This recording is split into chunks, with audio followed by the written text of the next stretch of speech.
Tere jalkasõbrad! On 9. august ning oleme tagasi, et teieni tuua viimaste päevade põnevamad jalkauudised. Meil on teile taas värsket infot Mbappe saaga osas ning põnevaid kõlakaid ning uudiseid ka muudelt rinnetelt. Seega lähme kohe asja kallale. Täna tulnud uudiste kohaselt lükkub esialgu 19. augustil toimuma pidanud Nööpi kontsert Rahvusstaadion Alle Coq Arenal edasi 2. septembri peale.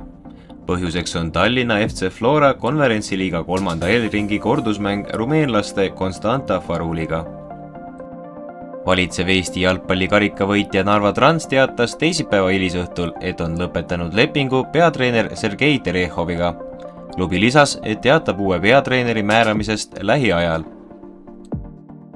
Eesti jalgpallikoondise esiväravahi Karl Jakob Heina koduklubi Arsenal ostis Brentfordist uue puurivahi. Arsenal soetas liigarivaali rivistusest 27-aastase hispaanlase David Raya, makstes tema eest 30 miljonit naela ehk umbes 35 miljonit eurot. Prantsusmaa jalgpallitäht Kylian Mbappe on endiselt tülis leivaisa PSG-ga ning seetõttu on ta jäetud nüüd kõrvale ka põhitiimi treeningutelt. Hispaania kuldse põlvkonna pallivõlur Andres Iniesta jätkab karjääri Araabia Ühendemiraatide kõrgliigas. Mees jätkab karjääri Emirates Clubis, mis baseerub riigi suuruselt 6. linnas Ras Al Khaimahis. Emirates Club sai eelmisel hooajal Araabia Ühendemiraatide esiliigas 2. koha ja tõusis aastase pausi järel kõrgliigasse. Eelmisel hooajal Inglismaa kõrgliigas 8. koha saanud ja eurokohast ilma jäänud Tottenham Hotspur soetas Hollandi keskkaitsja Mickey van de Veni, kellega sõlmiti 6-aastane leping. Tottenham maksis 22-aastase hollandlase eest Wolfsburgile 40 miljonit eurot, mis võib kasvada 50 miljonini. Hispaania jalgpallihiid FC Barcelona ning Inglismaa tippklubi Tottenham Hotspur pidasid teisipäeva hilisõhtul sõpruskohtumise, milles lõi kaotusseisu jäänud Barcelona viimase 15 minutiga 3 väravat, et 4-2 võit pälvida.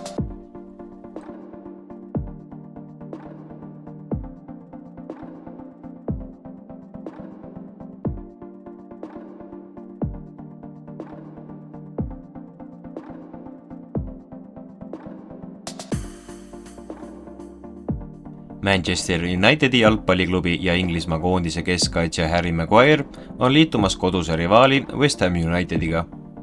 BBC teatel on West Ham ja Manchester jõudnud 30-aastase keskkaitsja ülemineku osas kokkuleppele. Londoni klubil tuleb Maguire'i eest välja käia ligi 35 miljonit eurot. Kreekas pidi eile toimuma Ateena AEK-i ja Zagrebi Dinamo vaheline meistrite liiga kvalifikatsiooniturniiri 3. voorumäng, kuid see lükati edasi, sest esmaspäeva õhtul toimus Ateenas 2 klubi poolehoidjate massikaklus, milles pussitati surnuks 1 fänn, 8 viidi haiglasse ning politsei vahistas 96 inimest.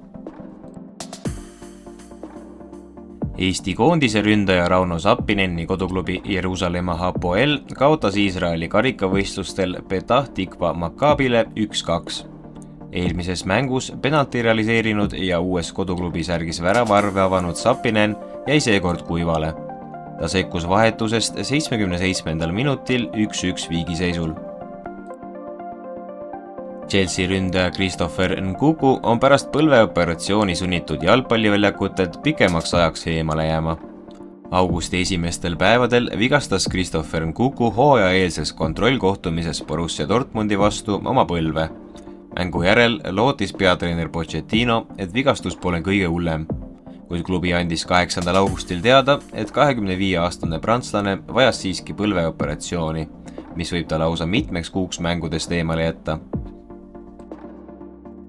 Tänud meiega taas olemast ning olete nagu ikka oodatud eelnevatel teemadel kommentaariumis oma arvamust jagama. Kohtume peatselt taas!